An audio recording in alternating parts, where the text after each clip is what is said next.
যদি আজ রাতেই যুদ্ধ বেজে ওঠে, একদিকে পৃথিবীর সবচেয়ে শক্তিশালী সামরিক শক্তি আমেরিকা আর অন্যদিকে মধ্যপ্রাচ্যের সবচেয়ে প্রস্তুত ও ধৈর্যশীল দেশ ইরান, প্রশ্ন একটাই, যুদ্ধ লাগলে কে জিতবে? আমেরিকার শক্তির শুরু আকাশ থেকে। তাদের আছে F-35, F-22 এর মতো স্টেলথ ফাইটার, যেগুলো রাডারেই ধরা পড়ে না, B-2 স্পিরিট বোম্বার, যা একা একাই একটা দেশ ধ্বংস করতে পারে, শত শত ড্রোন ও স্যাটেলাইট, 24 ঘন্টা নজরদারি, সমুদ্রে 11টি এয়ারক্রাফট ক্যারিয়ার, প্রতিটা ভাসমান বিমান ঘাঁটি, মিসাইলের দিক থেকে টমাহক ক্রুজ মিসাইল, 1000 কিলোমিটার দূর থেকে নিখুঁত আঘাত, পেট্রিয়েট ও থ্যাড এয়ার ডিফেন্স, আর আছে পারমাণবিক অস্ত্র, যেটা তারা শেষ অপশন হিসাবে রেখে দেয়। আমেরিকার সবচেয়ে বড় শক্তি প্রযুক্তি প্লাস গ্লোবাল নেটওয়ার্ক প্লাস দ্রুত আঘাত করার ক্ষমতা। কিন্তু ইরান কোন দিক দিয়েই কম না। অনেকেই ভাবে পুরনো অস্ত্র, দুর্বল সেনা, কিন্তু এটাই সবচেয়ে বড় ভুল। ইরানের শক্তি শুরু হয় মাটি থেকে। ব্যালিস্টিক মিসাইল, ফাতে, সেজ্জিল, শাহাব সিরিজ, হাইপারসনিক ও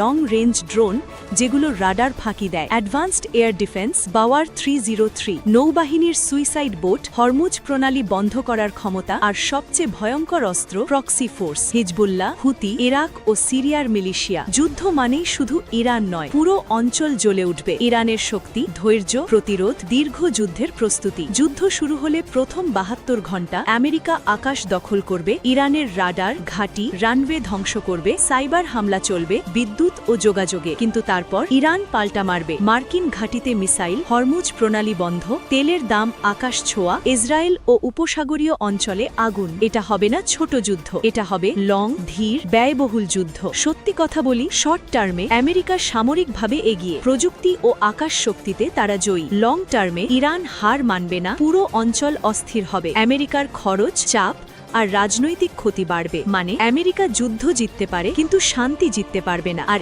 ইরান হারলেও ভেঙে পড়বে না। এই কারণেই এই দুই দেশের মধ্যে যুদ্ধ মানে শুধু দুই দেশের যুদ্ধ নয়, এটা পুরো বিশ্বের জন্য আগুনের পরীক্ষা। যুদ্ধ শুরু করা সহজ, কিন্তু শেষ করা সেটাই সবচেয়ে কঠিন।